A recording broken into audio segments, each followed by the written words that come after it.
Praise the lord. అనుదినం దేవునితో అనే కార్యక్రమం చూస్తున్న మీ అందరికీ మన ప్రభు అయిన యేసుక్రీస్తు ఘనమైన నామములో వందనాలు. చిన్న వాక్యం చూసుకుందాం. మత్తయి సువార్త 26వ అధ్యాయం 53, 54 వచనాలు. ఈ సమయమున నేను నా తండ్రిని వేడుకొనలేననియు, వేడుకొనిన ఎడల ఆయన 12 సేనా వ్యూహముల కంటే ఎక్కువ మంది దూతలను ఇప్పుడే నాకు పంపడనియు నీవనుకొనుచున్నావా? నేను వేడుకొనిన ఎడల ఈలాగు జరగవలను అను లేఖనము ఎలాగూ నెరవేరునని అతనితో చెప్పెను. ఇక్కడ యేసు ప్రభువారు తన్ను అరెస్ట్ చేయడానికి వచ్చిన వాళ్ళతో అంటున్నాడు, బందిపోటు దొంగ మీదికి వచ్చినట్లు కత్తులతోనూ గుదిలతోనూ నన్ను పట్టుకోవడానికి వచ్చారా? నేను అనుదినము దేవాలయంలో బోధించుతూ ఉన్నప్పుడు మీరు నన్ను పట్టుకోలేదు. అయితే ఇలాగూ జరగవలను అనేటువంటి లేఖనము వలన ఇదంతా జరిగింది. దేవుని బిడ్డలారా, ఈ దినాల్లో దేవుని చేత ఏర్పరచబడిన వారు లేదా దేవుని చేత పిలువబడిన వారి జీవితంలో దేవుని సంకల్పము నెరవేరే విధంగా సమస్తము జరుగుతూ ఉంటుంది. అది మరణమైనా అది జీవమైనా ఏదైనా సరే ఆయన సంకల్పము ప్రకారమే జరుగుతుంది. దేవుని చిత్త ప్రకారము మనము ఆయన వాక్యాన్ని నెరవేర్చడం కొరకే ఈ లోకంలో ఉన్నాం. ఎప్పుడు ఏది జరగాలని దేవుడు నిర్ణయించి ఉంటాడో అదే ఒక మనిషి జీవితంలో జరుగుతుంది. యేసు ప్రభువారు జీవించిన కాలంలో ఆయనను అవహేళన చేసి మాట్లాడుతున్నారు. శిలువ మీద ఉన్నటువంటి దొంగ కూడా ఒక మాట మాట్లాడుతున్నాడు, నిన్ను నువ్వు రక్షించుకో, మమ్మల్ని కూడా రక్షించు. అలాగే శిలువ మీద బాధపడుతున్నటువంటి యేసు ప్రభువారిని చూచి కొంతమంది అపహాసిస్తూ అవహేళన చేస్తూ మాట్లాడుతున్నారు, వీడు అనేకులను రక్షించాడు, తనను తాను రక్షించుకోలేకపోతున్నాడు అని. చూడండి, దినాల్లో కూడా ఇలాంటి మాటలు మాట్లాడే వాళ్ళని మనం ఎంతమంది చూస్తున్నామండి. క్రైస్తవులు అంటే వారు దద్దమ్మలు, బలహీనులు, గొర్రెలు, తెలివిలేని వారు, ఎన్నో విషయాలలో అవహేళన చేసి మాట్లాడుతూ ఉన్నారు. అట్లా అవహేళన చేసి మాట్లాడే వాళ్లకు యేసు ప్రభువారి వాక్యం ఏం సెలవిస్తుంది? నేను నా తండ్రిని వేడుకొనలేదనియు, ఒకవేళ గనక నేను వేడుకుంటే నన్ను నేను రక్షించుకోలేక శిలువ మీద శ్రమకు, బాధకు, అవమానకరమైన మరణానికి నన్ను నేను అప్పగించుకోలేదు. ఎందుకొరకు యేసు ప్రభువారు శిలువ మీద మరణించాల్సి వచ్చింది? ఎందుకొరకు శిలువ మీద అవమానకరమైన మరణాన్ని ఆయన పొందాల్సి వచ్చింది? ప్రజలు దూషించినా, అవహేళన చేసినా ఎందుకని సహించుకోవాల్సి వచ్చిందంటే లేఖనము ఇలాగూ జరగవలెను. యెషయా గ్రంథం 53వ అధ్యాయంలో యేసు ప్రభువారిని గురించినటువంటి లేఖనం నెరవేరాలి. యెషయా గ్రంథం 53వ అధ్యాయం 7వ వచనంలో ఉంది, ఆయన దౌర్జన్యం నొందియు ఆయన బాధింపబడినా కూడా ఎదురు మాట మాట్లాడలేదు. ఎందుకని ఎదురు మాట్లాడలేకపోయాడు? నేను వేడుకుంటే 12 సేనా వ్యూహముల కంటే ఎక్కువైన సైన్యమును నా పరలోకపు తండ్రి నా నిమిత్తం పంపగలడు. 72,000 దూత సైన్యము కంటే కూడా ఎక్కువైన సైన్యాన్ని ఆయన వేడుకుంటే పంపుతాడు దేవుడు. కానీ ఎందుకు వేడుకొనలేదు? ఈలాగున జరగవలను, లేఖనము నెరవేరునట్లు ఇలాగు జరగవలను. ఆయన హింసించబడి క్రూరమైన మరణము పొంది శిలువలో మరణించి తిరిగి లేవడం దేవుని చిత్తమై ఉన్నది, దేవుని యొక్క ఏర్పాటై ఉన్నది, దేవుని సంకల్పమై ఉన్నది, దేవుని ప్రణాళికై ఉన్నది. కాబట్టి సర్వ పాప పరిహారము నిమిత్తము ఏ పాపము లేని పరిశుద్ధమైనటువంటి నిర్దోషమైనటువంటి గొర్రె పిల్లగా ఆయన బలి కావడం దేవుని చిత్తం. కాబట్టి ఆయన దేవుని చిత్తానికి తనను తాను సంపూర్తిగా సమర్పించుకున్నాడు.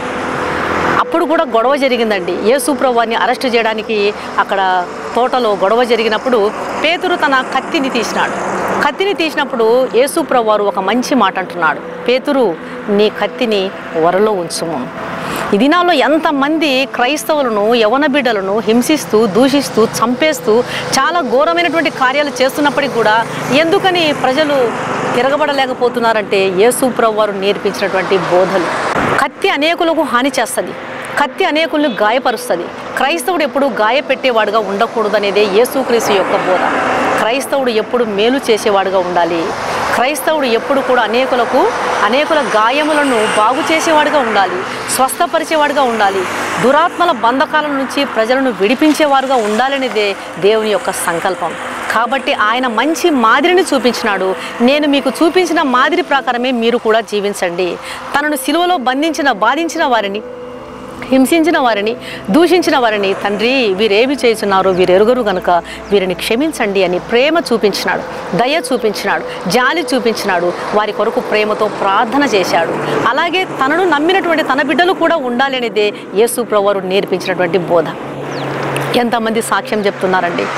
ఎంతోమంది సాక్ష్యం చెప్తా ఉన్నారు, నేను భయంకరమైనటువంటి క్రూరుడిగా ఉంటినండి, చాలా భయంకరమైనటువంటి కత్తులతో గుదియలతో ఎన్నో తుపాకులతో చాలా భయంకరమైన పాపాత్ముడిని దుర్మార్గుడిగా నేను ఉంటిని, అయితే క్రీస్తు యొక్క ప్రేమ ఆ దుర్మార్గత నుంచి నన్ను మార్చింది అని సాక్ష్యం చెప్తున్నారు. అదే కత్తిని వాళ్ళు తీస్తే, కాబట్టి యేసుప్రభు అంటున్నారు కత్తిని వరలో పెట్టు. వాళ్ళు ఆవేశపడగలరు, కానీ ఆవేశాన్ని వరలో పెడతా ఉన్నారు, ద్వేషాన్ని వరలో పెడతా ఉన్నారు. యేసు ప్రభు చెప్పినటువంటి మాటను బట్టి తిరగబడే స్వభావాన్ని వరలో పెడుతున్నారు. ఆవేశాన్ని, ద్వేషాన్ని, కోపాన్ని ఏదైనా సరే చూపించగలము, కానీ వాటిని వరలో పెట్టు అన్నటువంటి యేసు ప్రభు మాటను బట్టి అన్నీ కూడా వరలో పెట్టుకుంటున్నారు. వద్దు ప్రభువా, మీరు చూపించిన మార్గంలోనే మేము వెళ్తాం నాయన, మా చివరి శ్వాస వరకు, మరణము మమ్మల్ని సంధించినంత వరకు మేము మీరు చూపించిన మార్గంలోనే నడుస్తాము, మీ ప్రేమలోనే మేము నడుస్తాము తండ్రి అని దేవునికి మొక్కుబడి చేసుకొని ఆయన అనుసరించినటువంటి మార్గాన్ని, క్రీస్తు యొక్క ప్రేమ మార్గాన్ని దేవుని బిడ్డలైనటువంటి సేవకులు అనుసరిస్తున్నారు. లేకపోతే సేవకులను చంపడానికి కత్తులు, గుదియలు, గొడ్డళ్ళు, తుపాకులు అవసరమాండి, ఇనుప రాడ్లు ఏముంటుంది దైవ సేవకుల దగ్గర? కేవలం పరిశుద్ధ గ్రంథం, హృదయంలో విశ్వాసం, దేవుని మీద నమ్మకం, ప్రజలకు చేసేటువంటి మేలు, ఇది తప్ప దేవుని సేవకుల దగ్గర ఏమీ ఉండదండి. అయినప్పటికీ కూడా ఎంత యేసు ప్రభువాన్ని ఆ కాలంలో కూడా కత్తులతో గుదియలతో బందిపోటు దొంగల మీదకి వచ్చినట్టు నా మీదకి వస్తున్నారా? దైవ సేవకుల మీదకి ఈ దినాల్లో కూడా బందిపోటు దొంగ మీదకి, ఒక ఉగ్రవాది మీదకి, ఒక తీవ్రవాది మీదకి, ఒక రేపిస్ట్ మీదకి, ఒక భయంకరమైనటువంటి దుష్టులు దుర్మార్గుల మీదకి వెళ్ళినట్లు చాలా భయంకరంగా వెళ్ళడం విచారకరమండి. అయినా సరే ప్రేమతోనే దేవుని బిడ్డలు, దైవ సేవకులు, విశ్వాసులు దేశం కొరకు, దేశ రక్షణ కొరకు, దేవుణ్ణి ప్రేమించే విధంగా, సత్యాన్ని తెలుసుకునే విధంగా, ప్రజలందరి రక్షణ కొరకు, వారి పాపములు పరిహరించబడేంత వరకు ప్రార్థన చేస్తూనే ఉన్నారు. ఎందుకని కత్తిని వరలో పెట్టమన్నాడు? లేఖనములు ఇలాగూ జరగవలెను. అందుకొరకే ఎంతోమంది యవనస్తులు, యవన బిడ్డలు, దైవ సేవకులు లేఖనములు నెరవేరే విధంగా, పేతురు నువ్వు కత్తిని లోపల పెట్టు, లేకపోతే ఈలాగు జరగవలను అనే లేఖనం ఎట్లా నెరవేరుతుంది? మీరు కూడా మీ కోపాన్ని వరలో పెట్టండి, మీ ఆవేశాన్ని వరలో పెట్టండి. కోపము, తాపము, దుఃఖము, బాధ, వేదన, ఆవేశము, ఎన్నో భావోద్వేగాలు ఉంటాయండి ప్రతి మనిషికి కూడా. అవన్నీ కూడా వరలో పెట్టుము. మీరు వరలో పెట్టకపోతే లేఖనము ఎలాగ నెరవేరాలి? ఇలాగూ జరుగుట అనేటువంటి లేఖనం ఎలాగ నెరవేరాలి అంటున్నాడు యేసు ప్రభువారు. కాబట్టి ఆయన లేఖనాలు, ఆయన ప్రణాళికలు, ఆయన ఉద్దేశాలు నెరవేర్చడం మనకందరికీ కూడా అది యుక్తమైనది. కాబట్టి దేవుని చిత్తానుసారంగా నడిచి ఆఖరి ఊపిరి వరకు ప్రభువు నేర్పించిన బోధలో నడిచి ఆయనకు సాక్షులుగా ఉండి పరలోక రాజ్యానికి మన ఆత్మలను అప్పగించుకోవడానికి ప్రభు మనకు కృప చూపించాలి. ఎంతోమంది దేవుని బిడ్డలు, దేవుని సేవకులు సిలువ సైనికుల వలె అసూలు బాసినారు దేవుని కొరకు. వాళ్ళందరూ కూడా సిలువ యోధులేనండి. పరలోక రాజ్యంలో దేవుని చెంత వాళ్ళందరూ కూడా ఉండి, ఇదిగో ప్రభువా నా పరుగును కడముట్టించి తిని అంతము వరకు విశ్వాసము కాపాడుకుంటుని అని చెప్పగలిగి దేవుడిచ్చేటువంటి కిరీటాన్ని వారు ధరించుకుంటారు. కాబట్టి దాన్ని బట్టి దేవునికి స్తోత్రం. ఆ సహోదరుడు, మన సహోదరుడు బ్రదర్ ప్రవీణ్ గారి కుటుంబం కొరకు, ఆయన కుటుంబం యొక్క ఆదరణ కొరకు, ఓదార్పు కొరకు మనమందరం కూడా కలిసి ప్రార్థన చేద్దాం. అలాగే సత్యము నెరుగని ప్రపంచం కొరకు వారి తలంపులు కూడా మార్చబడి దేవుని ప్రేమించే విధంగా, దేవుని సత్యాన్ని తెలుసుకునే విధంగా దేవుని సన్నిధిలో మనమందరం వేడుకుందాం. అట్టి కృప ప్రభు మనకు దయచేయునుగాక. ప్రార్థన చేసుకుందాం. పరిశుద్ధుడు అయిన తండ్రి, నీకు స్తోత్రములు ప్రభువా. ఈ వాక్యం ద్వారా మీరు మాట్లాడుతున్నారు. ఇలాగూ నెరవేరడం, లేఖనములు ఇలాగూ జరగవలను అని ఉంచి ఉన్నారు తండ్రి. నీ చిత్తము ఎలాగున్నదో అవన్నీ విషయంలో, ప్రతి విషయంలో నీ సంకల్పాన్ని గుర్తించి నెరవేర్చే కృపను మాకు దయచేయండి. ఎన్ని అవమానాలు, మరణకరమైన పరిస్థితుల గుండా మేము వెళ్ళినా నీ లేఖనాలను నెరవేర్చే దిశగా మేము నడవడానికి మాకు సహాయం చేయండి నాయన. నీ మార్గములో చివరి వరకు వెళ్తాను ప్రభువా.